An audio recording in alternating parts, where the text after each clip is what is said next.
देखिए,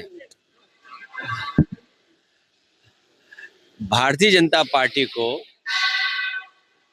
जो डील हुई है, जिस तरह से ढील दी है, और इससे हमारा किसान बर्बाद होगा। हमारी अर्थव्यवस्था दूसरों के हाथ में। चीन जैसे देश ने हमारी जमीन पहले ही छीन ली है, फिर छीन ली।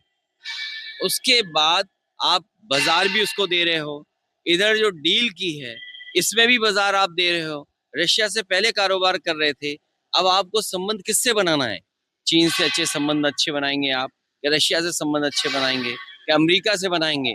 लगता तो ऐसा है कि पूरा बाजार और हमारे किसानों की बर्बादी की शुरुआत अगर किसी ने की तो भारतीय जनता पार्टी ने।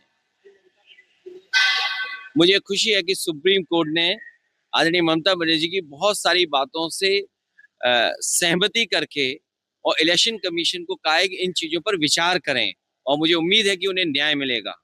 भारतीय जनता पार्टी की काली करतूत की वजह से उन्हें काला कोट पहनना पड़ा, और हम तो जनता से कहेंगे, आज उन्होंने सदन में या कोर्ट में खड़े होकर बात की, जनता को भी अपने हक के लिए और अपने मतदान के हक के लिए खड़ा होना चाहिए, क्योंकि एक बार मतदाता का मत का अधिकार छिन गया तो अधिकार लगातार छिनते चले जाएंगे।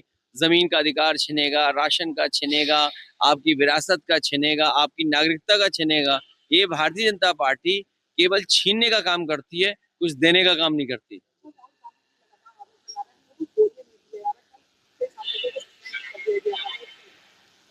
चीन का सवाल महत्वपूर्ण है, उस पर कम से कम सरकार को अपनी सफाई देनी चाहिए, और इसी से घबरा कर, क्योंकि जमीन छीनी है।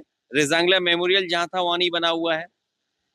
फिंगर 5, पेंगोंग लेक, बहुत सी जमीन हमारी छीनी है, और चीन गिद्ध की नजर से जमीन पर नजर लगाए बैठा है।